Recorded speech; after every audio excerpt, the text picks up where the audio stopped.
Hi hello வணக்கம் friends. நான் உங்கள் ஸ்வீட் அம்மா பேசுகிறேன். எல்லோரும் எப்படி இருக்கீங்க? அனைவருக்கும் மாலை வணக்கம். இன்றைக்கி என்ன டிஷ் பார்த்தீங்கன்னா பச்சை பயிறு தால். பச்சை பயிறு தால் எப்படி செய்யலான்னு பார்க்கலாம். இது பெரும்பாலும் தாபா ஹோட்டலில் ரொம்ப ஃபேமஸ். அந்த பச்சை பயிறு தால் நம்ம ஈஸியாக வீட்லேயே சிம்பிளாக செய்யலாம். எப்படி செய்யலான்னு பார்க்கலாம் வாங்க. முக்கியமாக பச்சை பயிறு தால் இட்லி, தோசை, சப்பாத்தி, பூரி எல்லாத்துக்குமே ஆப்டான டிஷ். வீட்லேயே எப்படி செய்யலாம், சிம்பிளாக எப்படி செய்யலான்னு பார்க்கலாம் வாங்க. வீடியோக்குள்ளே போகலாம். முதல்ல ஸ்டவ் ஆன் பண்ணிக்கலாம். குக்கர் எடுத்து வச்சுக்கலாம். குக்கரில் பாசிப்பயிறு சேர்த்துக்கோங்க. நான் 3/4 கப் எடுத்திருக்கேன். இப்போ இதுக்கு தேவையான அளவு தண்ணி சேர்த்து நம்ம ஒரு 4-5 விசில் வர அளவுக்கு விசில் வச்சு எடுத்துக்கலாம்.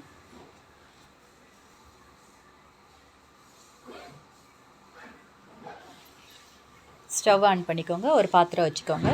தேவையான அளவு எண்ணெய் சேர்த்துக்கோங்க.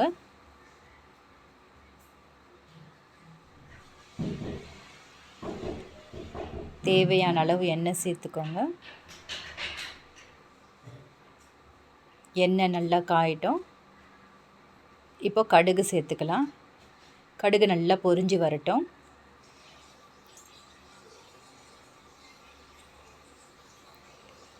கடுகு நல்லா பொரிஞ்சிடுச்சு. இப்போ ஜீரகம் சேர்த்துக்கோங்க.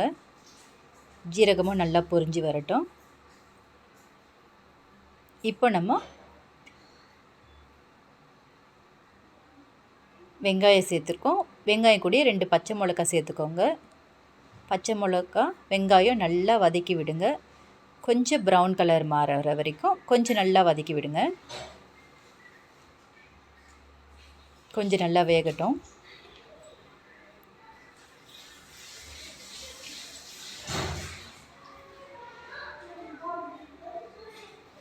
பாருங்கள், நல்லா வதங்கியிருக்கு. இப்போ நம்ம இஞ்சி பூண்டு பேஸ்ட்டு சேர்த்துக்கலாம். இஞ்சி பூண்டு பேஸ்ட்டையும் நல்லா வதக்கி கொடுங்க.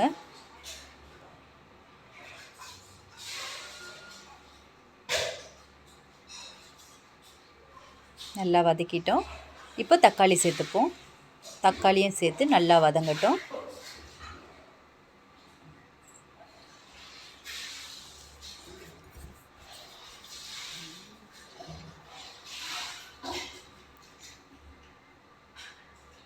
கொஞ்சம் நல்லா வதங்கட்டும். பாருங்கள், வெங்காயம், தக்காளி, பச்சை மிளகாய் எல்லாம் நல்லா வதங்கி வந்திருக்கு. இப்போ நம்ம கருவேப்பிலை சேர்த்துக்கலாம்.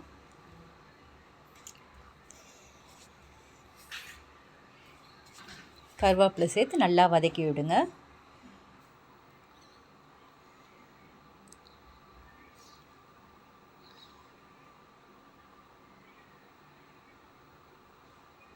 இப்போ நம்ம மசாலா ஐட்டம்லாம் சேர்த்துக்கலாம். 1/2 ஸ்பூன் மஞ்சள்தூள் சேர்த்துக்கோங்க.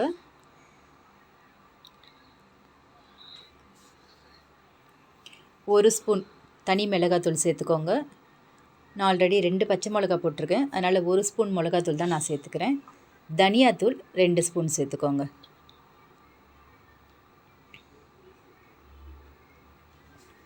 கரம் மசாலா ஒரு 1/2 ஸ்பூன் சேர்த்துக்கலாம்.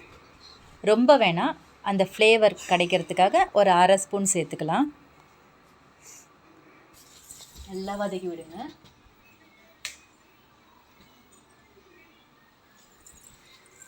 அந்த பச்சை வாசனை எல்லாம் போகட்டும். அது வரைக்கும் கொஞ்சம் நல்லா வதக்குவோம். இப்போ கொஞ்சம் லைட்டாக தண்ணி சேர்த்து கொஞ்சம் நல்லா வதக்கிக்கோ. ரொம்ப தண்ணி வேணாம், கொஞ்சமாக தண்ணி சேர்த்து கொஞ்சம் நல்லா அது எல்லாம் ஒன்று சேர்கிற அளவுக்கு கொஞ்சமாக தண்ணி சேர்த்து நல்லா வதக்கிக்கோங்க.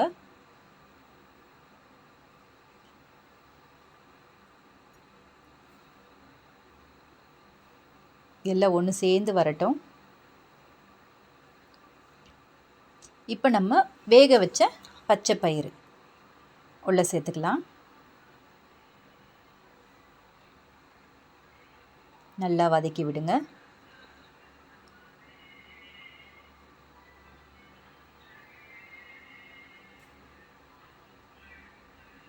தண்ணி ரொம்ப ஜாஸ்தி சேர்த்துடக்கூடாது, ரொம்ப குழம்பு மாதிரி ஆகிடக்கூடாது. தண்ணி சேர்க்கும்போது கொஞ்சம் பார்த்து சேர்த்துக்கோங்க. கொஞ்சம் லிக்விட் கன்சிஸ்டன்சி இருக்கிற மாதிரி பார்த்துக்கோங்க. ரொம்பலாம் தண்ணி சேர்க்க வேண்டாம்.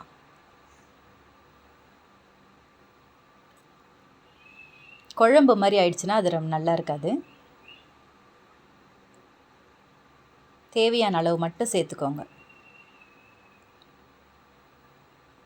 நீங்கள் தண்ணி ஊற்றிட்டு கொஞ்சம் நல்லா வதக்கி விட்டுட்டு போதுமான்னு பார்த்துட்டு வேணும்னா சேர்த்துக்கோங்க. ஒரேடியாக ஊற்றிட்டிங்கன்னா அது ரொம்ப தண்ணியாகிடும். அதுக்கப்புறம் அது சாம்பார் கணக்கில் போய்டும். அது நல்லா இருக்காது. எனக்கு கொஞ்சம் பத்தலை, அதனால் நான் கொஞ்சம் சேர்த்துக்கிட்டேன். போதும், இந்த திட்டத்துக்கு போதும்.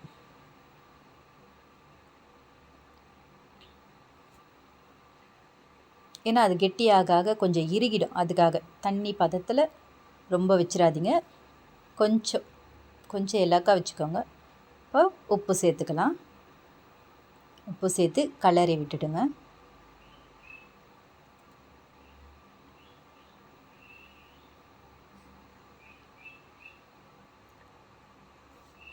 ஒரு கொதி வரட்டும். மூடி போட்டு மூடி வச்சிடலாம்.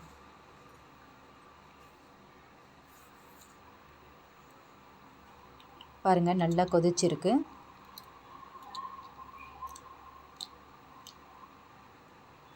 நல்லா கிண்டி விடுங்க.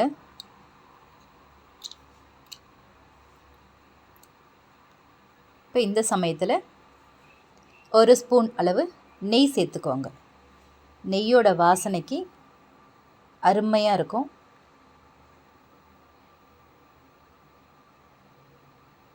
நெய் சேர்த்து நல்லா கலரி விடுங்க. நீங்கள் சாப்பிடும்போது அந்த நெய்யோட ஃப்ளேவர் உங்களுக்கு நல்லா இருக்கும். சப்பாத்தி, பூரி, இட்லி, தோசை எல்லாத்துக்குமே சூட்டபிளான டிஷ் இது. இப்போ கடைசியாக கொத்தமல்லி தூவி ஒரு பவுலில் நம்ம ட்ரான்ஸ்ஃபர் பண்ணிக்கலாம். கொஞ்சம் நல்லா வதக்கி விடுங்க. அவ்வளோதாங்க, பச்சை பயிறு தால் டக்கராக அருமையாக சூப்பராக ரெடி ஆயிடுச்சு. இப்போவே சாப்பிடணும் போல் இருக்குது. இப்போ இதை ஒரு பவுலில் சர்வ் பண்ணிக்கிறேன். பாருங்கள், அழகாக பச்சை பயிறு தால் சூப்பராக ரெடி ஆயிடுச்சு. நல்லா மணக்க மணக்க நெய் வாசனையோட அருமையாக இருக்குது. நீங்களும் இதே மாதிரி செஞ்சு பாருங்கள். இப்போ நம்ம இதை ஒரு சின்ன பவுலில் ட்ரான்ஸ்ஃபர் பண்ணிக்கலாம். இங்கே பாருங்கள், சப்பாத்தி, சுட சுட சப்பாத்தி, பச்சை பயிறு தால். இப்போ நான் இதை டேஸ்ட் பண்ணுறேன். நீங்களும் இதே மாதிரி வீட்டில் செஞ்சு பாருங்கள். பச்சை பயிறு தால் சூப்பரான அருமையான டிஷ். எப்படி இருந்துச்சுன்னு கமெண்டில் சொல்லுங்கள். தேங்க்யூ.